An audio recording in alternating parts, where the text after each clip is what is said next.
Hey guys, welcome back to my channel, and in today's video I will be doing a Sancoche pot pie. Yes, a Sancoche pot pie.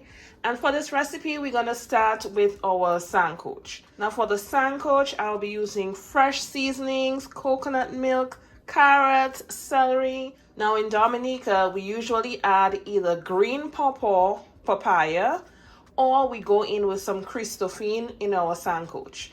Now, I was not able to find either one of those, so I will be omitting those. Now, I will be using some celery stalk in there as well because I feel it adds a little oomph in flavor.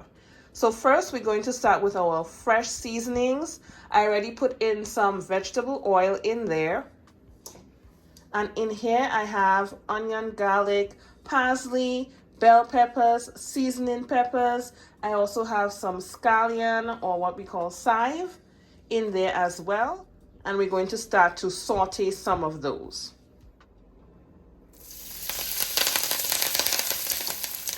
And next I'm going in with that carrots and celery stalk.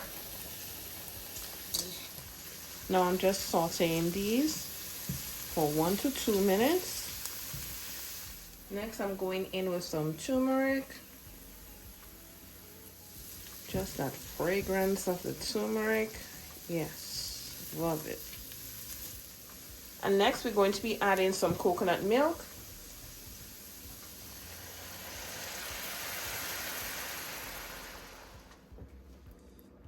And I'm just going in with some fresh thyme.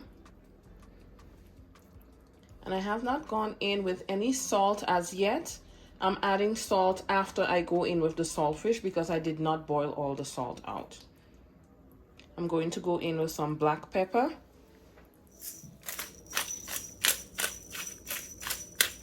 And now we're going to start to go in with the saltfish. Now when it comes to preparing saltfish, all you're doing is boiling the saltfish 2 or 3 times over, removing the excess salt, and you leave just enough salt. You're gonna taste it as you go along. So I like salted codfish. Some persons can only get the salted pollock. It's up to you, whichever type of salted fish that you can get and you feel it will taste good in this recipe, you can go ahead with that. And I went ahead and I added some salt. And now the taste is right where I want it to be. So the saltfish itself does not take a long time to cook because remember, we already boiled it in water and all that. So it's just getting those flavors added to it by being in this sauce. Now because this is being added to dough for that pot pie, I do want some of that liquid to dry out. I do feel like it has a bit too much liquid than I want. I'm going to allow it to just simmer down for a bit, and then it will be all done, and I'll show you guys the consistency. And now we move on to making that pastry sheet. Now there are pastry sheets that are already made. Pillsbury makes some, and the average grocery store has their own brand as well, so you can use that. Now I'm just making my own just to show you guys if you're unable to get any. So we're gonna be starting with some flour. And I'll also be using some curry powder for this. And I'll also be using some sea salt. And next I'm going to go in with just a few cubes of the butter.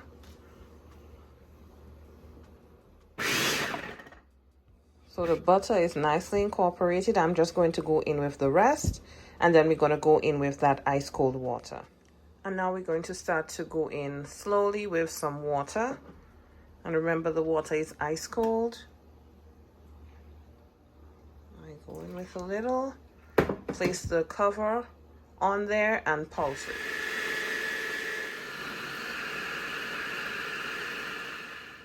So I removed it from the food processor. I placed it on plastic wrap and I shaped it into a rectangle.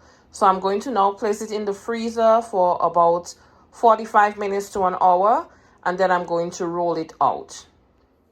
So I took out the dough from the freezer. I went ahead, cut it out in 4 equal pieces, and then I rolled out 1 piece. And now I'm just going to place it into the bowl, and then we're going to add the Sancoche to it. And now I'm going to start to add the Sancoche. I'm just going to fold it all in.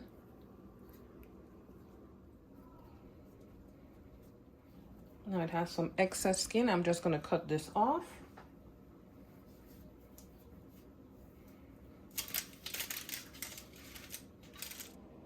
Now I did a 2-strand twist with a piece of the dough as well. Just going to place it on here. And I balled up a piece of the pastry again. And I'm just going to use that as just a little button so it looks like an actual pot. This is how it looks. I am going to place it in a tray, place them back into the fridge to get them cold again. Because for this type of pastry, it is best that it is chilled before you place them into the oven. So I'm going to do a few more, place them in the fridge, and I'll show you how they all look. This is how they are looking straight out of the oven. Guys, they look so cute. So cute. And if you like this video, don't forget to like, comment, share. And I look forward to seeing you guys tuned into the next one. Catch you guys in the next video. Bye.